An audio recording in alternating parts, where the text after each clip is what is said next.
નમસ્કાર. આજના આ ખાસ વિશ્લેષણમાં સૌનું સ્વાગત છે. આજે આપણે એક બહુ જ મહત્વના વિષય પર વાત કરવાના છીએ.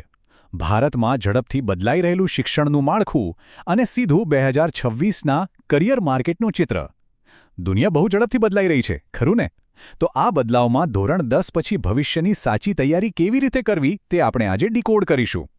પણ શરૂઆત કરતા પહેલા જરા આ ચોંકાવનારા આંકડા પર નજર કરીએ. 2023માં સીબીએસઈ ધોરણ 12ની બોર્ડ પરીક્ષામાં છોકરીઓનો પાસ થવાનો દર 87.33% હતો. એકદમ ઉત્કૃષ્ટ. પણ વાસ્તવિકતા એ છે કે ભારતના પ્રોફેશનલ વર્કફોર્સમાં મહિલાઓની ભાગીદારી માંડ 37% છે.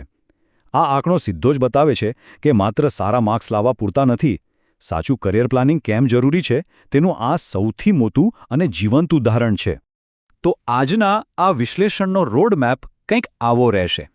સૌથી પહેલાં આપણે નવા શૈક્ષણિક માળખાને સમજીશું. પછી ધોરણ 10 પછી કયા વિકલ્પો છે તે જોઈશું.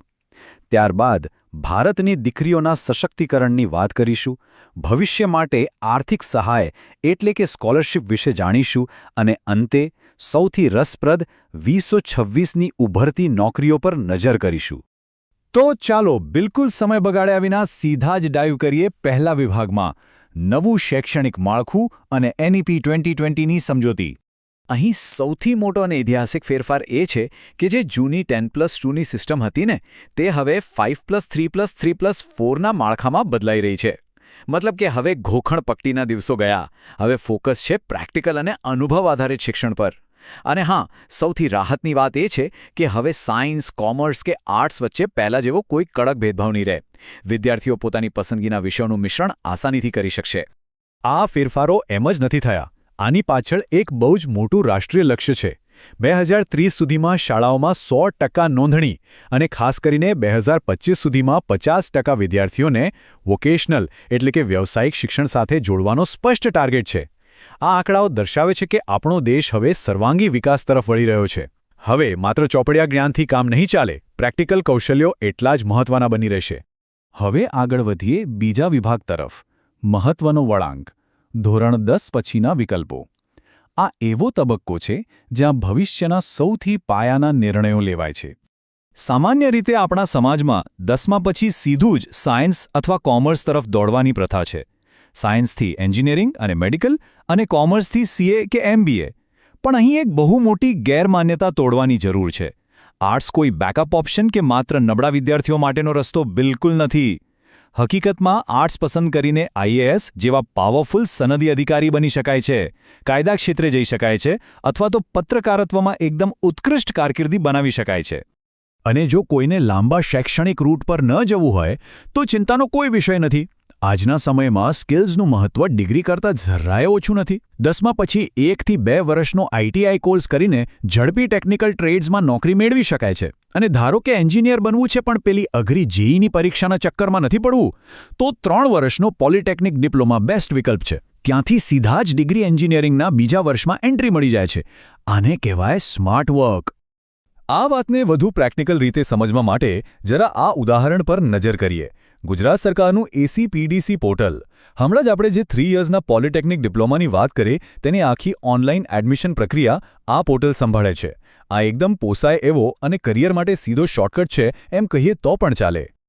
ચાલો હવે વાત કરીએ એક એવા મુદ્દાની જેની ચર્ચા આપણે શરૂઆતમાં કરી હતી. વિભાગ 3, ભારતની દીકરીઓનું સશક્તિકરણ અને પેલો વર્કફોર્સ ભાગીદારીનો ગેપ. ડેટાથી ખ્યાલ આવે છે કે દીકરીઓના સારા માર્ક્સ હોવા છતાં તેઓ પ્રોફેશનલ ફિલ્ડમાં પાછળ કેમ રહી જાય છે? કારણ બુદ્ધિનો અભાવ નથી, પણ આ માળખાકીય અવરોધો છે. સૌથી મોટો વિલન છે 22 થી 26 વર્ષની ઉંમરે લગ્નનું સામાજિક દબાણ. આ તો એ જ સમય છે જ્યારે કરિયરનો અસલી પાયો નખાતો હોય છે. એ ઉપરાંત લોકેશનની મર્યાદાઓ, ઘણી દીકરીઓને નોકરી માટે બીજા શહેરમાં જવાની છૂટ નથી મળતી. અને ત્રીજું, સુરક્ષા અંગેની વ્યાજબી ચિંતાઓ. આ ત્રણેય પરિબળો તેમની પ્રોફેશનલ ગ્રોથને અધવચ્ચે જ રોકી દે છે. આ સંદર્ભમાં એક બહુ જ પાવરફુલ વાત સામે આવે છે. સંશોધનોમાં વારંવાર સાબિત થયું છે કે રોલ મોડેલ ઇફેક્ટ કામ કરે છે. ખાસ કરીને એક પિતા જ્યારે પોતાની દીકરીની કરિયરને ગંભીરતાથી લે છે ત્યારે તે એવો મજબૂત સંકેત આપે છે કે તેની દીકરી સક્ષમ છે. જ્યારે પરિવાર તરફથી એમ કહેવામાં આવે કે લગ્ન પહેલાં કરિયર બનાવવી જરૂરી છે, ત્યારે દીકરીઓ ખરેખર અદ્ભુત પ્રગતિ કરી શકે છે. આ સપોર્ટ એક મોટો ગેમ ચેન્જર સાબિત થાય છે. હવે શિક્ષણ લેવું છે, કરિયર બનાવી છે, તો એના માટે આર્થિક ઇંધણની પણ જરૂર પડશે. તો આપણો ચોથો વિભાગ છે ભવિષ્ય માટે આર્થિક સહાય, એટલે કે સ્કોલરશિપની માહિતી. આ આંકડો જરા ધ્યાનથી સાંભળવા જેવો છે. 2 લાખ રૂપિયા સુધીની વાર્ષિક સહાય. હા, આ વાત બિલકુલ સાચી છે. ગુજરાત સરકારના ડિજિટલ ગુજરાત સ્કોલરશિપ પોર્ટલ પર લાયક વિદ્યાર્થીઓ માટે 33થી વધુ વિવિધ આર્થિક સહાય યોજનાઓ છે. આ સ્કેલ ખરેખર ઘણો મોટો છે. આટલી મોટી રકમથી ઉચ્ચ શિક્ષણના ખર્ચનું ભારણ લગભગ ગાયબ જ થઈ જાય છે. ચાલો મુખ્ય યોજનાઓને થોડી વિગતવાર સમજીએ. જે વિદ્યાર્થીઓએ 80% કે તેથી વધુ માર્ક્સ મેળવ્યા હોય તેમના માટે MYSY એટલે કે મુખ્યમંત્રી યુવા સ્વાવલંબન યોજના છે. અને હા, આમાં જાતિનો કોઈ બાદ નથી. આ ઉપરાંત SC, ST અને OBC વિદ્યાર્થીઓ માટે પોસ્ટ મેટ્રિક સ્કોલરશિપ છે. અને ખાસ SC કેટેગરીની દીકરીઓ માટે પ્રી મેટ્રિક સહાય પણ ઉપલબ્ધ છે, જેમાં 940થી 3000 રૂપિયા સુધીની મદદ મળે છે. મેરિટ અને કેટેગરી પ્રમાણે યોગ્ય સ્કોલરશિપ શોધવી હવે બહુ જ સરળ થઈ ગયું છે. હવે સરકારી કામકાજનું નામ સાંભળીને ગભરાવાની કે ટેન્શન લેવાની બિલકુલ જરૂર નથી. આખી પ્રક્રિયા 100% ઓનલાઈન છે અને એકદમ યુઝર ફ્રેન્ડલી છે. આ પ્રક્રિયાને માત્ર 4 મુખ્ય તબક્કામાં વહેંચી શકાય. 1. પહેલા પોતાની લાયકાત ચકાસવી. 2. પોર્ટલ પર પ્રોફાઇલ રજિસ્ટર કરવી. 3. ફોર્મ ભરીને 200 KB સાઇઝની અંદર માંગ્યા મુજબના ડોક્યુમેન્ટ અપલોડ કરવા. અને છેલ્લે સબમિટ કરીને અરજીનું સ્ટેટસ ઓનલાઈન ટ્રેક કરતા રહેવું. છે ને એકદમ આસાન? ઓકે, તો હવે પહોંચીએ આપણા અંતિમ અને સૌથી રોમાંચક પડાવ પર. વિભાગ 5 2026ની ઉભરતી નોકરીઓ. આ બધી તૈયારીઓ આખરે તો અહીં પહોંચવા માટે જ છે. સૌથી પહેલી મોટી લહેર છે ટેક અને ડેટા વેવ. અત્યારે ચારે તરફ AIની જ ચર્ચા છે. પણ ધ્યાન આપજો, હવે કંપનીઓને માત્ર બેઝિક કોડિંગ કરતા લોકો નથી જોઈતા. તેમને એવા નિષ્ણાતો જોઈએ છે જે AI અને મશીન લર્નિંગ સિસ્ટમ્સને રિયલ વર્લ્ડમાં લાગુ કરી શકે, વિશાળ ડેટાને સમજી શકે અને સૌથી અગત્યનું, આજના ડિજિટલ યુગમાં સાયબર સિક્યોરિટી અને યુઝર્સનો ડેટા સુરક્ષિત રાખી શકે. બીજી લહેર છે ગ્રીન અને હેલ્થ વેવ. આપણો દેશ હવે સૌર ઉર્જા અને રિન્યુએબલ એનર્જી તરફ ખૂબ ઝડપથી આગળ વધી રહ્યો છે. સાથે જ સ્વાસ્થ્ય સેવાઓનું પણ વિસ્તરણ થઈ રહ્યું છે.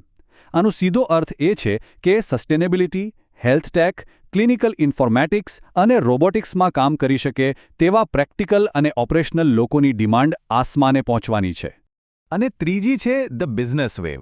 આમાં fintech, product management, creator economy અને એડ ટેક ડિઝાઇનનો સમાવેશ થાય છે. આ ક્ષેત્રો સાબિત કરે છે કે જો ટેકનિકલ જ્ઞાનની સાથે બિઝનેસની બેઝિક સમજ અને આપણી પ્રાદેશિક ભાષાઓનું નોલેજ જોડી દેવામાં આવે તો ભવિષ્યમાં તકોને ઢગલા થવાના છે. આ એકદમ ઘાતક કોમ્બિનેશન છે. તો આ આખા વિશ્લેષણના અંતે એક બહુ જ અગત્યનો સવાલ વિચારવા જેવો છે.